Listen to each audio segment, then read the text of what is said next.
Mahilig ka bang maggawa ng video katulad ko? Kaso nga lang, namomroblema ka sa audio quality mo. Baka sakaling ito na yung sagot sa problema mo, ang Holy Land Lark Max. Meron akong 8 dahilan kaya nagustuhan ko to. Ngayon, nasa sa'yo na kung pagkatapos mong panoorin tong video na to, kung nagugustuhan mo siya sa mga 8 dahilan na ibibigay ko. Pag-usapan natin yon. Number 1, meron siyang dual source recorder. Halimbawa, bagay ito sa mga kung ikaw yung tipo yung nag-i-interview o kaya lagi kang may kasamang tao sa video mo. Original kasing package nito ay 2 transmitter saka isang receiver. Yun nga lang medyo mahal yun. Kaya ang binili ko, 1 pirasong transmitter lang saka 1 pirasong receiver.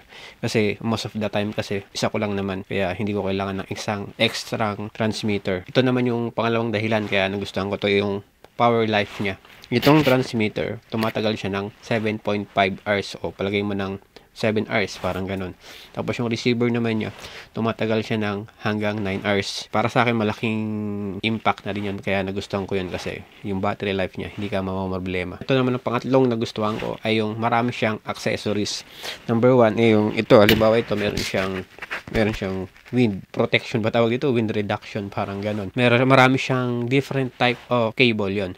Halimbawa, kung gusto mo siyang gamitin sa camera, gaya ng ginagawa ko ngayon. Kung gusto mo siyang ikabit sa iPhone, pwede rin siya. Kung pwede mo rin siyang ikabit sa Android, meron din siyang mga USB Type-C. Tapos kung pwede mo rin siyang gamitin sa, halimbawa, sa DJI Action 4, pero sa laptop, pwede mo rin gamitin siya doon. Isa yun sa mga nagustuhan ko. Isa pa sa nagustuhan ko rito ay yung itong transmitter. Pwede naman siyang i-clip kung gustuhin mo.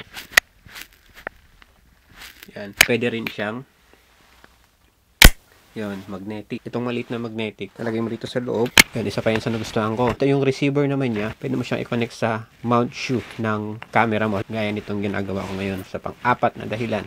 Itong mic na to, meron siyang built-in ENC cancelling. Paano ko ba ipaliwanag yun? Kumbaga, itong mic na to ay kaya niyang i-reduce yung mga ibang background na naririnig sa paligid. Halimbawa, nasa labas ka, maraming sasakyan. Nasa isa kang restaurant, maraming tao.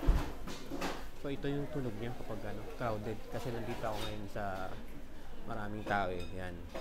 Ito yung tunog niya kapag crowded. So, nakalagay ko dito. Kasi testing ko naman siya ngayon sa nakalagay sa testing natin yung naka-ENC. I-turn on natin.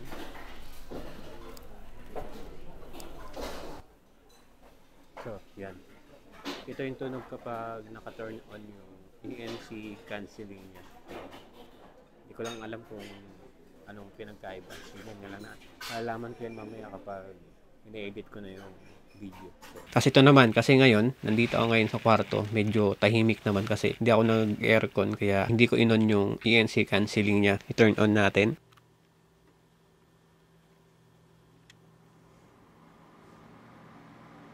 So yun, nakabukas na yung aircon, naka-fan siya. So ito yung tunog niya kapag naka-off yung ENC niya.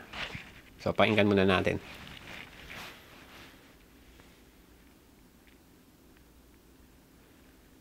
So yun ang tunog niya kapag naka-off. Tapos ngayon ito-turn on ko siya.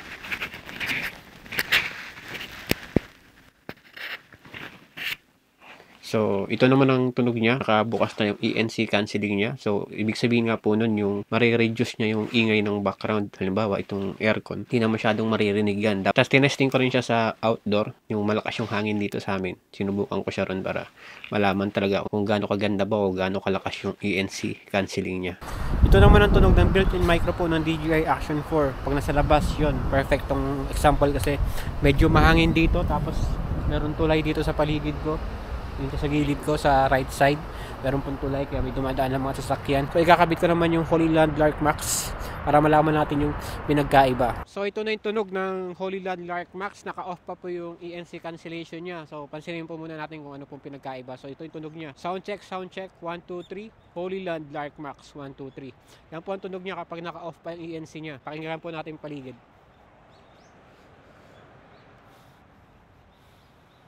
Napapansin po siguro natin maingay. So ngayon ita-turn on ko na yung ENC cancellation niya po.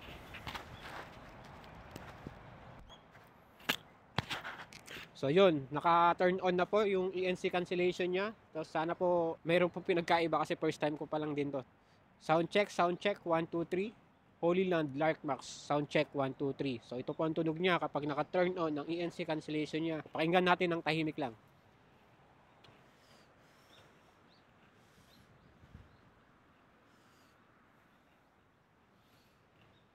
So, yun po yung tunog niya kapag turn on ang ENC cancellation niya. Ayun, bali yun ang tunog kapag naka-turn on ang ENC cancellation. Bali ngayon, i-off ko na lang siya ulit. Kasi nandito naman ako sa loob, tsaka hindi masyadong maingay rito sa paligid. Saka pinatay ko na rin yung aircon, kaya ita-turn off ko na ulit yung ENC cancelling niya. Kasi napansin ko kasi, sabi ng mga ibang nagre-review, kapag naka-turn on ang ENC cancelling, medyo mag-iiba daw yung boses mo. Parang magiging, hindi ko alam anong tawag dun, basta mag-iiba siya ng konti. Pero yun nga lang, kinaganda, mare-reduce yung ingay sa paligid. Ito turn off ko na ulit siya. So, number 5 sa nagustuhan ko rito ay meron siyang iba't ibang klase ng pamamaraan para mag-record ng audio. Yun. Number 1, yung niya, pinaka-receiver, meron siyang, hindi ko alam kung tawag yan, output ba o input. Halimbawa, meron kang lumang ganto, yung video micro. Ito yung kasi yung pinakamura na microphone na para sa camera. Pwede mo pa rin itong gamitin. Magagamit mo pa rin to bilang microphone. Tapos number 2, itong transmitter ay meron siyang built-in recording. So, ibig sabihin po nun sa madaling salita, kahit hindi ka na gumamit ng receiver, yung nasa ibabaw ng camera ko ngayon, kahit hindi mo na gamitin yan, kahit itago mo na lang yan. Kung gusto mo magbawas ng accessories sa camera mo para hindi agaw tingin nga, para hindi masyadong nakakailang pag maraming tao, ay pwede mong gamitin yung itong transmitter na lang. At meron siyang 8GB na memory. Ibig sabihin nun, kaya mo mag-record up to 14 hours. Yun nga lang, pag gagamitin mo yung built-in recording nitong transmitter, kailangan meron kang laptop. Kinonect mo to sa laptop, automatic po na babasahin to bilang isang flash drive. Tapos yun nga, pwede ka mag-transfer ng audio from transmitter to laptop. Yun nga lang, medyo para sa akin masyadong matrabaho rin yung ganun. Kaya sa ngayon, ang ginagamit ko pa rin yung receiver. Kaya ngayon, yung receiver sa tapat ng camera at gamit ko yung transmitter na nandito sa akin. Nga, saka isa pang problema kapag gumamit ka ng built-in recording, kailangan magaling kang mag-edit. O yung video mo, tapos yung audio mo, magkahiwalay na kasi ang mangyayari doon.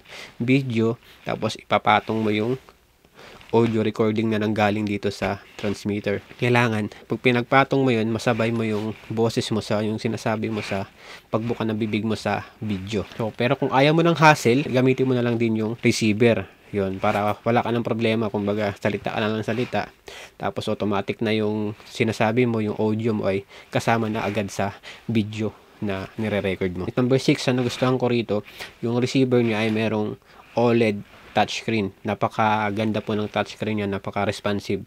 Kaya madali lang gamitin, saka yung kung paano gamitin siya, kung paano siya i-operate, madali lang pong mapag-aralan. Kaya sa unang mo pa lang, siguro mga 3 to 5 minutes, mamaster mo na kung paano gamitin yung receiver. Number 7 sa nagustuhan ko rito ay meron siyang 3 EQ type. Hindi ko lang EQ ba ang basa ron o equalizer. Meron siyang tatlong klase ng EQ. Number 1 ay yung hi-fi. Magkakalang ko sa hi-fi, magagamit mo siya kapag magsasalita ka ng sobrang layo. Halimbawa, dito medyo malapit pa to, pero kung gusto mong pumunta pa sa sa malayong malayo, yun ang mas maganda siguro gamitin kasi para daw mas stable yung signal. Number 2 ay yung low cut. Ang low cut naman ay para yan sa, halimbawa, nasa kwarto ka, nakabukas yung electric fan mo, nakabukas yung aircon mo. Kumbaga yung medyo may maingay na background ba, yun daw ang magandang gamitin para ma-reduce yung automatic ma-reduce ng yung background, yung ingay na naririnig sa paligid mo. Tapos yung number 3 ay yung vocal boost. Yun, ang ibig sabihin ng vocal boost ay parang mas mapapaganda yata yung boses mo. Kumbaga kung ikaw yung tipong mahina magsalita, parang ako, medyo mahina lang ako magsalita. Kaya yun ang gamit ko pala ngayon. Simula umpisa nitong video hanggang ngayon ay vocal boost yung ginagamit ko. Ito yung tunog ng vocal boost. Testing natin yung dalawa pa. Ito ang tunog ng low cut. Holy Land, sound check, 1, 2, 3. Holy Land, sound check. So yun ang tunog ng low cut. Testing pa natin yung isa. Ito naman tunog ng hi-fi. Holy Land, sound check, 1, 2, 3. Holy Land, sound check, 1, 2, 3. So, yun ang hi-fi. Hindi ko pa alam kung anong mas maganda dyan. Kasi babalik ko na lang ulit siya sa vocal boost. Kasi nandito naman ako sa loob lang ng kwarto ko. Kumbaga indoor shot lang to. Walang masyadong maingay. Kaya binalik ko na siya sa vocal boost. Holy Land, sound check, 1, 2, 3. Holy Land, sound check, 1, 2, 3. So, yun ang tunog ng vocal boost ulit. So, ito naman yung number 8 sa nagustuhan ko rito ay yung record mode niya. Meron siyang stereotype at meron siyang mono at meron siyang safety track. Yon. Yung stereotype, ito yung para sa mga taong mahilig mag-edit ng audio. Halimbawa, ikaw mahilig kang mag-edit ng audio. Gusto mo yung, ikaw talaga yung pagpaprocess ng audio. Kasi ang stereo, pwede kang mamili kung ang tunog maririnig lang yun sa left or sa right.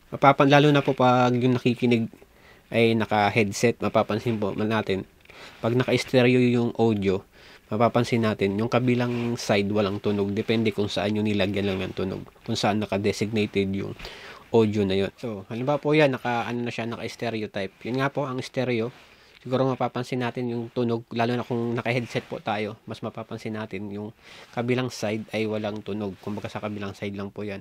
Pero pag ikaw po yung nag-edit, ikaw nag-ooperate nitong mic na to, pwede kang mag-decide kung saan mo lang siya gustong ilagay, kung sa left ba or sa right. So, yun nga po. So, ibabalik ko siya sa pangalawa, sa mono.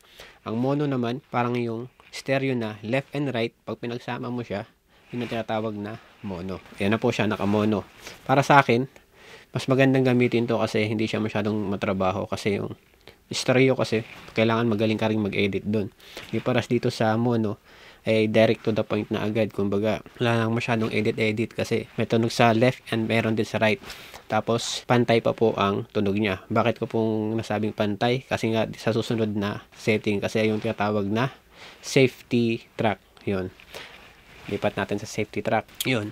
Ang safety track naman po ay para rin siyang mono. Yun nga lang, sa right side, ay mas mahina daw po siya ng 6 decibel. Hindi ko alam kung ano ibig sabihin ng decibel. Basta, sa madaling salita ay yung right side, mas mahina daw po siya kumpara sa left side. So, yun po ang safety track. Para sa akin, ang marirecommend ko ay mas gamitin natin yung mono para sa safety. Kumbaga, pantay ang tunog, paras may tunog, left and right, tapos paras ng level. So, dito tayo sa mono. So, meron pa pala akong isa na bonus. Ayun yung tinatawag na yung signal nitong mic na to. Meron siyang 2.4 GHz. Yun. Sobrang lakas po nun, kaya sobrang stable nitong mic na to. Kahit lumayo ko pa hanggang 820 feet or 250 meters. So, yun ang 8 nagustuhan ko, at yung bali siyam na rin pala, tinawag ko lang bonus yung isa, kumbaga yun ang siyam na nagustuhan ko sa mic na to. Nasa sa inyo na po yun kung yung siyam na dahilan na yun ay natulungan ko po kayo para makapag-decide kung bibilhin nyo rin ba tong mic na to, kung naghahanap kayo ng mic. Kasi alam naman natin na maraming iba't ibang klaseng type ng mic dyan. Merong DJI, merong Rode, at ito nga ang Holy Lark Max.